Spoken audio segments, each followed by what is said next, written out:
We would have loved to have come into government and move forward on a lot of the progressive policies that, quite frankly, we believe are long overdue and that we ran on. It's not exactly what happened, but even as frustrating as it can be and as nerve-wracking as it can be to watch what's going on, at the end of the day, I think over time I've learned, and certainly I think my caucus has learned, that we can take a lot of strength from the fact that this is a once in a multi-generational situation, and it's a darn good thing that we're the ones that are here managing it and not our opposition, because I think there's a better way forward for Alberta, and I think that we're laying out that path, and no other government would have done it. So as much as, you know, a year ago I would have been talking about sort of how far down the road we are towards childcare, now I'm ensuring that the consequences of the economic drop and the economic shock are not being disproportionately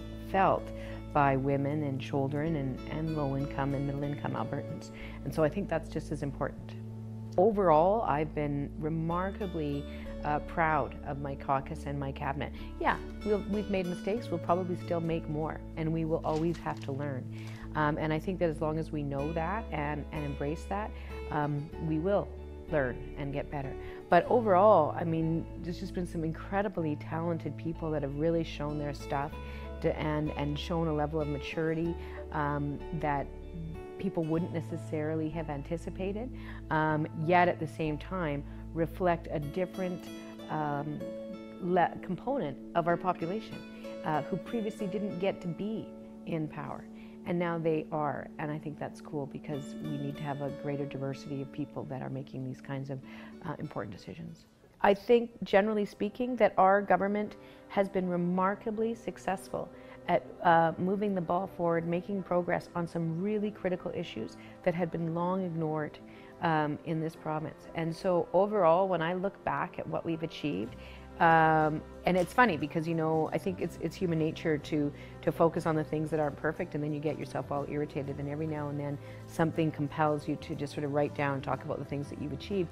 And quite honestly, I'm incredibly proud of our whole government in terms of how much we've been able to do in the last 11 months. I don't think it's necessarily all about the next election. It's about the fact that we've had a government that has been devoid of important new ideas for quite some time, and that there is an incredible backlog in governance. So there is work to be done, particularly if you want to promote the values that we believe strongly in, you know, equality, equity, you know, shared prosperity, fairness of opportunity, and you know, making sometimes difficult decisions with an understanding that long-term planning is better in the public interest overall. So these are things that drive the way we work in this government. When the left is out of power, they have a tendency to have polite policy conferences and talk amongst themselves about what would be a better way to move forward. When the right is out of power, they get angry. And so what we're seeing is a little bit of anger. But I think what's really important to understand is that it is an exceptionally small portion of Albertans and an exceptionally small portion of the people who are in opposition to us as well. It's unfortunate that kind of dialogue happens, but I don't think that it's determinative.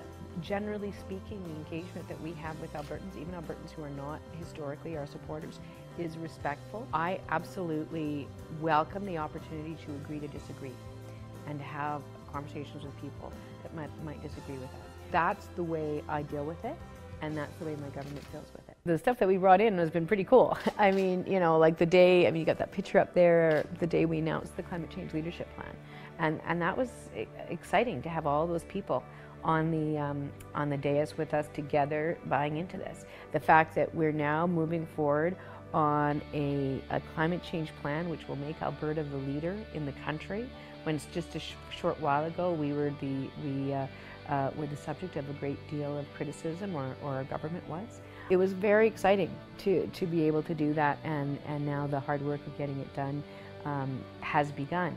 But that was a real high for me, for sure. I mean, it was good to be able to go to an international conference and be proud of what we had to say. You know, but there's been lots of times that it's just been very exciting to see things that, you know, I've advocated for, not only as an MLA, but as an activist, to see them come to fruition.